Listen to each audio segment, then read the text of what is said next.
Alright, I was continuing with this problem so I could figure out what time the balance decreased the fastest. The only one I've done so far is that I found the rate of change to be negative 53 from days 1 to 6. From days 6 to 16, let's see, the change in the y would be 285 minus 210 over the change in the x's would be 6 minus 16. That gives me a negative 10 on the bottom, and on the top I'd end up with 75.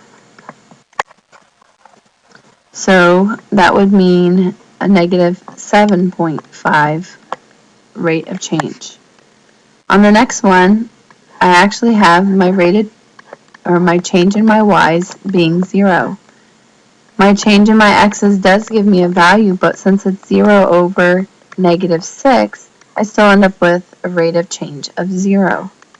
On the last part from day 22 to 30, I have my change in y's being 210 minus 175 over 22 minus 30.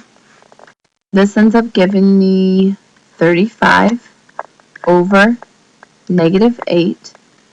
Now that corresponds to, let me go ahead and clear that, 35 divided by 8 gives me 4.375. So I'd have negative 4.375. Determine the time the balance decreased the fastest. Well, that would be back up here between days 1 and 6. Between days 1 and 6, I have the balance is decreasing at a rate of negative $53 per day. Another way you can display data is by looking at the graph, and what we can do to find out where the greatest change occurs is to look for actually the steepest slope. So right here I can tell the greatest change is taking place because it has the steepest slope. And now we're getting ready and I'm starting to use that word slope. And slope is a great way of describing that is the vertical change, which would be your y's, over your horizontal change, which is your x's. So the change in y over the change of x is what I kept describing in the last problems, and that's also known as rise over run. When we're looking at a picture, I'm going to talk about rise over run.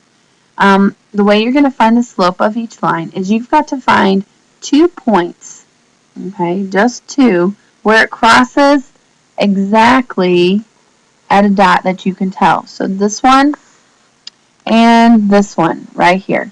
We're going to talk about the rise over the run.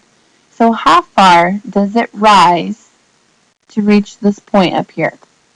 So what I could do is I could sketch in this line.